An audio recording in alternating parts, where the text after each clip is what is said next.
Morning world, it's the 23rd of September 2019, it's about 8:35 in the morning UK time.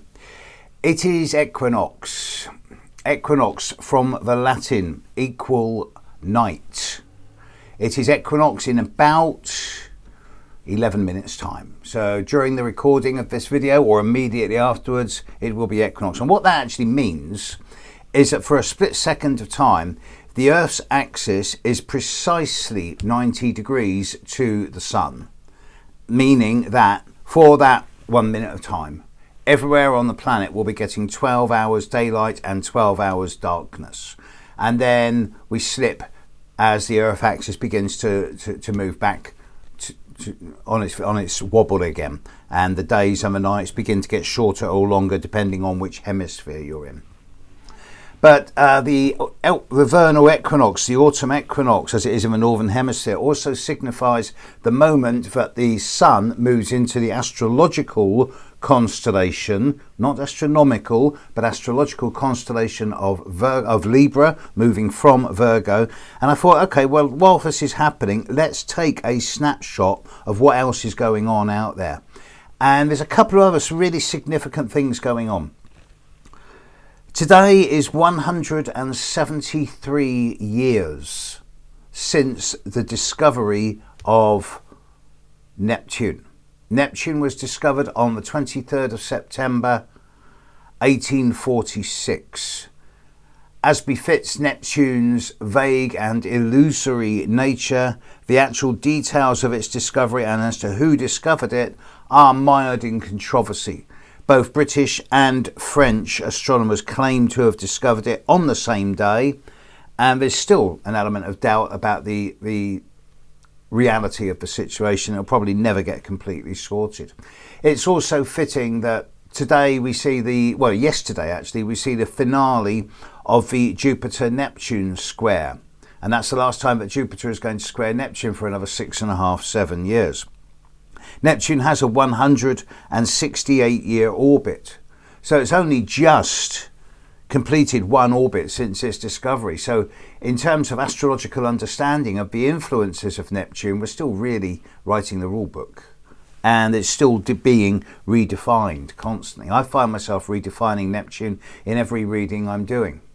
But with the Jupiter-Neptune square now coming to an end, hopefully the pomp and the arrogance and the over-the-top, larger-than-life situations that have been going on in our world over the last 6 to 8 months will begin to slowly decline, we can hope. Certainly there's going to be a bit more of a reality shock over the coming couple of weeks as Jupiter pulls away from Neptune and starts getting ready to move into Capricorn, which will be happening at the end of November. And then, of course, we're looking at Jupiter, Saturn and Pluto in Capricorn next year. And there's so much information there. But this isn't just about Jupiter, Neptune. We're also looking at, Mercury and Venus, for example, are both in mid-Libra at the moment. Not doing a lot, to be honest. They're going to be squaring Saturn, if they're not already, over the coming few days. But it's relatively minor, unless of course you're born with those aspects in your chart, in which case you will know about it a bit more. Mars is now at 23 degrees of Virgo. It's been trining Pluto in the last couple of days, and that's getting ready to move into Libra, although not for another 10 to 12 days yet. Saturn is now beginning to inch its way forward, standing still now at 13, moving into 14 degrees of Capricorn shortly, and edging towards Pluto, which in itself is standing still and moving forward, I believe. I'm not even sure on that one. I think Pluto might still be going retrograde and getting ready to move forward at the end of this month. I'm not sure on that. Uranus is going retrograde. Just when everything else is getting ready to move forward, Uranus is going retrograde in early Taurus, not causing any new drama in the next few weeks, but the dramas of recent times are still unfolding.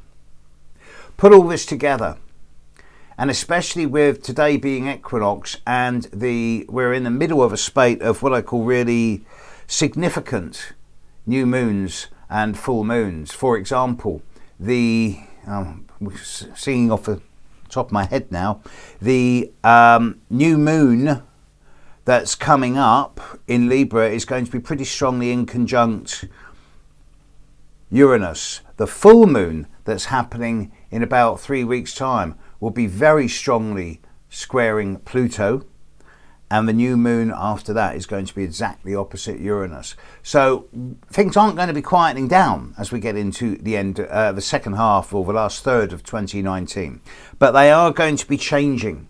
Much of the larger than life, the out of control, overinflated energy of recent months is going to kind of take more of a back seat, and instead we're going to see less pomp and promises and bluster and arrogance and more actions.